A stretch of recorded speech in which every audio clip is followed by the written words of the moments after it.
تو یہی اس کا بدلہ ہے. سبحان اللہ. یعنی ان کو ایسا لگا, دیکھو صحابہ کرام میں نا نیکیوں کا کمپٹیشن تھا.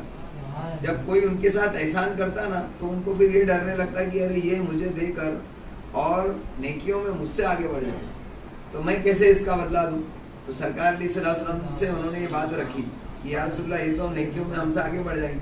مدعا ہی الگ ہے, پورا مسئلہ ہی الگ ہے. لینا دینا اپنی جگہ, یہ نیکیوں میں آگے بڑھنے کے چکر میں پریشان کہ ارے یہ تو ہمیں اتنا دے رہے ہیں, شکریہ ادا کیا ٹھیک ہے, لیکن آگے کہہ رہے ہیں کہ یہ ہم کو اتنا دیں گے تو یہ تو ہم سے نیکیوں میں آگے بڑھ جائیں گے. نیکیوں میں تو ہمیں ان سے آگے بڑھنا. سرکار نے فرمایا تم ان کا شکریہ ادا کرو تو اس کا بدلہ ہو جائے گا. پتہ چلا کہ اگر کسی شخص نے دیا تو جو نیکی کمائی, اگر تم اس کا ٹھیک سے دل سے شکریہ ادا کر دو نا تو اللہ تعالیٰ وہی نیکی تم کو بھی عطا کرے. معمولی بات ہے. تو ہم کو چاہیے, یہ ایکچولی جو ہے نا سوسائٹی کو زندہ رکھنے والی چیز ہے, بہت اہم بات ہے. اور یہی چیزیں سوسائٹی سے ختم ہونے کی وجہ سے آج لوگ مرتے چلے جا رہے ہیں. مرنے کا مطلب انسانیت ختم ہوتی جا رہی ہے, انسانیت مردہ ہوتی جا رہی ہے. نہ پھر لوگ کوئی دیتا ہے, اور اگر کوئی لیتا ہے تو پھر اس کا شکریہ ادا نہیں کرتا. دیکھو ابھی آج کل کا ماحول کیا چل رہا ہے وہ سنیں تھوڑا سا, ہے نا, تو اس سے ہم کو سمجھ میں آئے گا کہ اس سسٹم کے ختم ہونے کی وجہ سے کتنی برائیاں ہیں. آج کل جیسے کہ کوئی ضرورت مند ہے, اس کو دیکھ کر لوگ منہ موڑ کر چلے جاتے ہیں. اس کی ایک وجہ یہ بھی ہوتی ہے, لوگ کہتے ہیں پتہ ہے ابھی لے رہا ہے اور اس کے بعد میں نا پوچھے گا بھی, ہے نا, یہ بھی ایک وجہ ہے. حتیٰ کہ دینے والے کو جو ہے یہ نہیں دیکھنا چاہیے کہ اس کا بدلہ یہ ہم کو دیتا ہے یا نہیں دیتا, کیونکہ ہم تو اللہ کے واسطے کر رہے ہیں. لیکن نا یہ کیونکہ شکریہ ادا کرنا لوگوں نے بند کیا تو کچھ دینے والے بھی کم ہو گئے, ہے نا. اور پھر جب دینے والے کم ہو گئے تو لینے والوں نے بھی شکریہ ادا کرنا بند کر دیا. دونوں نے ایک دوسرے کے گناہ کو دیکھ کر گناہ بڑھا دیے اور نیکیاں کم ہوئی. تو یہ سوسائٹی اس طریقے سے زندہ تھی. اب ایسا ہوتا اگر کہ جب ہم دیتے اور دینے کے بعد اگر سامنے والا بہت زیادہ شکریہ ادا کرتا تو بہت سارے لوگ اس وجہ سے بھی دیتے کہ یار لوگ شکریہ ادا کرتے ہیں, یار اچھا تو ہے, دینا چاہیے, ایک دوسرے کی مدد کرنا چاہیے. لیکن جب لوگوں نے بھلائی کا بدلہ برائی سے دینا شروع کیا تو اس کے بعد سے لوگوں نے بھلائی کرنا کم کر دیا. حتیٰ کہ یہ بیوقوفی ہے, لیکن ہر کوئی یہ لیول پر نہیں ہوتا, ہے نا. کوئی ایک اس تعلق سے نا دنیا کے یہ جو رواج چلا ہے آج کل, جو برا سسٹم چلا ہے, اس کے تعلق سے نا ایک کیا کہتے ہیں محاورہ ہے, ایک محاورہ ہے, لوگ کہتے ہیں وہ یعنی کسی نے کسی کا بھلا کیا تو اس کی گردن کاٹ دو نا, ایسی ایک مثال ہے. ابھی میرے ذہن میں نہیں. تو یہ سسٹم آج کل چل گیا ہے. تو ہم کو چاہیے کہ اگر کوئی ہم پر احسان کرے تو اس کا خوب شکریہ ادا کرے, اس سے اس کا بھی دل خوش ہوتا ہے اور رب بھی خوش ہوتا ہے, اور پھر یہ رواج ٹرینڈ پکڑتا ہے. کریں گے نا انشاءاللہ. اللہ تبارک تعالیٰ سے دعا ہے, اللہ تبارک تعالیٰ ہمیں نبی کریم صلی اللہ تعالیٰ علیہ وسلم کی ان سنتوں کو زندہ کرنے کی توفیق عطا فرمائیں, اور ان تعلیمات کا خیال رکھنے کی توفیق عطا فرمائیں, اور اس عمل کے کرنے سے ہمیں سنتوں کو زندہ رکھنے اور اپنے سوسائٹی کو زندہ رکھنے کی توفیق عطا فرمائیں. میرے مولا آپسی ماحول کو خوشگوار بنانے کی ہمیں توفیق عطا فرمائیں, آپس میں میل محبت بڑھانے کی توفیق عطا فرمائیں. میرے مولا ہمیں ایک دوسرے سے محبت کرنے کی توفیق عطا فرمائیں, تیرے واسطے ایک دوسرے سے محبت رکھنے کی توفیق عطا فرمائیں. میرے مولا ایک دوسرے کے کام آنے کی توفیق عطا فرمائیں, ایک دوسرے کا شکریہ ادا کرنے کی توفیق عطا فرمائیں. میرے مولا نبی کریم صلی اللہ تعالیٰ علیہ وسلم کی سنتوں کو سیکھ کر عمل کر کے دوسروں کو بھی سکھانے کی توفیق عطا فرمائیں. نبی کریم صلی اللہ تعالیٰ علیہ وسلم کا دیدار خواب میں عطا فرمائیں, موت کے وقت عطا فرمائیں, قبر میں عطا فرمائیں, حشر کے میدان میں عطا فرمائیں, جنت میں حضور علیہ الصلوۃ والسلام کا ساتھ نصیب فرمائیں, ایمان کے ساتھ مدینے میں موت عطا فرمائیں, جنت البقیع میں قبر عطا فرمائیں. سبحان ربک رب العزت عما یصفون وسلام علی المرسلین والحمد للہ.